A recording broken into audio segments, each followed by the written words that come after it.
بھائی وقت دیں حالات کو، حالات بدل جاتے، تبدیلی آ جاتی۔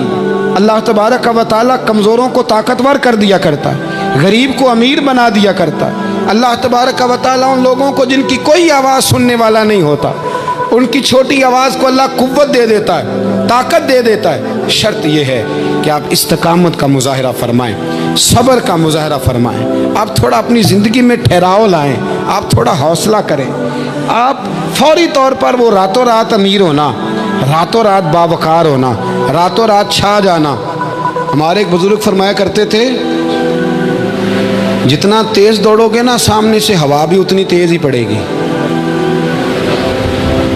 فرماتے تھے اگر بس پہ سیٹ نہیں نہ ملی، پچھلی بس کا انتظار کر لو، چھت پہ بڑی ہوا لگتی ہے۔ اور اگر تم جلد باز ہونا کہ جانا میں نے ابھی ہے، تو فرمایا پھر چھت پہ بیٹھنا پڑے گا تو ہوا بڑی تیز پڑے گی۔ پھر تھوڑا تھوڑا کر کے، حوصلہ کر کے، احتیاط کے ساتھ آپ سفر کریں۔ اپنی زندگی میں وہ استقامت لائیں جو ہمارے بزرگوں کا طریقہ ہے، وہ حوصلہ لائیں جو ان کو بڑا کرتا تھا، وہ والا ماحول لائیں جس سے ان لوگوں کے اندر طاقتیں آئیں۔ تو بھائی یاد رکھیں، آپ حالات کو وقت دیں۔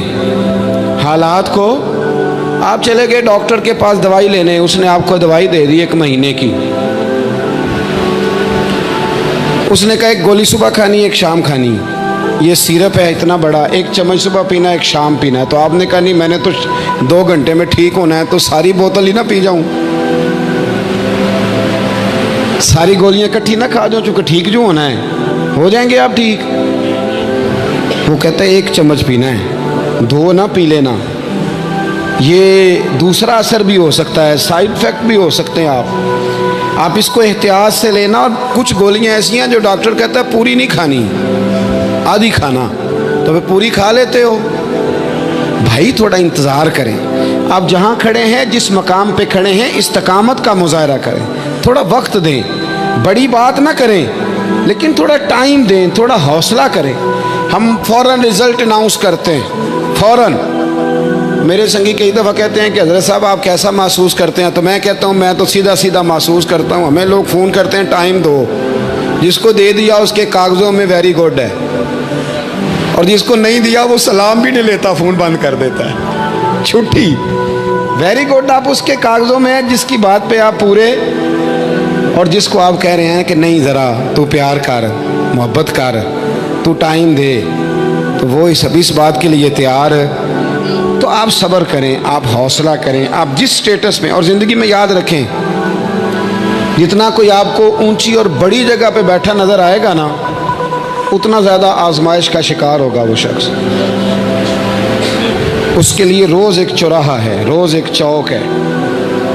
اگر 20 لوگ آپ سے روزانہ رابطے میں ہیں تو آپ ایک جگہ پہ جا سکتے ہیں، یا 2 جگہ پہ 17-18 نے آپ سے ناراض ہونا ہے۔ آپ محسوس کریں اس بات کو۔ آپ جہاں بیٹھے ہیں، جس اسٹیج پہ آپ بیٹھے ہیں، آپ اپنی سیاسی جماعتوں کو دیکھ لیں۔ 10 بندے نکل کے ادھر چلے جاتے ہیں تو 5 نکل کے ادھر چلے جاتے ہیں، تو 6 اپنے الگ ایک گروپ بنا لیتے ہیں، تو 7۔ تھوڑا حوصلہ کریں، وقت دیں۔ حالات وقت پر تبدیل ہو جایا کرتے ہیں، سچائیاں ثابت ہو جاتی ہیں۔ جلد بازی والے ماحول سے نکلیں۔ حوصلہ، توانائی، یہ درست ہے کہ ہم انسان ہیں، کمزور ہیں، ہمیں پریشانی ہوتی، ہمارے اعصاب پر چیزیں سوار ہوتی ہیں، ہم ٹینشن بھی لیتے ہیں، لیکن بہرحال جب آپ کو آپریشن کرانا ہے تو پھر آپ کو تھوڑی دیر کے لیے آنکھیں بند رکھنی پڑیں گی۔ جب آپ کو ٹھیک ہونا ہے تو پھر آپ کو بیماری کو وقت دینا ہی پڑے گا، پھر آپ کو انتظار کرنا ہے۔ اور وقت بہت بڑا منصف ہے، اور بھائی بہت بڑے فیصلے ہو جاتے، بڑے بڑے انصاف ہو جاتے۔ اگرچہ وقتی طور پر فضا کچھ اور بنتی ہے، لیکن سچ ہمیشہ سچ ہوتا ہے، حق ہمیشہ حق ہوتا ہے، حق نکھر جایا کرتا ہے۔ بہت سارے جھوٹ اور پراپوگنڈے کے بیچ میں سے سچ میں طاقت ہوتی ہے، وہ خود اپنی قوتیں بنا کے بیچ میں سے اڑ جایا کرتا ہے، اور اڑ کے وہ چھا جایا کرتا ہے۔ اس کے اندر قوت ہوتی ہے، ہمت ہوتی ہے۔ وقت دیں، حالات ٹائم دیں۔ آپ دیکھیں کتنی جلدی حالات بدلتے ہیں۔ بڑا نام ہے امام احمد بن حنبل کا، بڑا تذکرہ ہے، بڑا کچھ ہے۔ پتہ ہے آپ کو کہ امام احمد بن حنبل کتنا عرصہ جیل میں رہے ہیں؟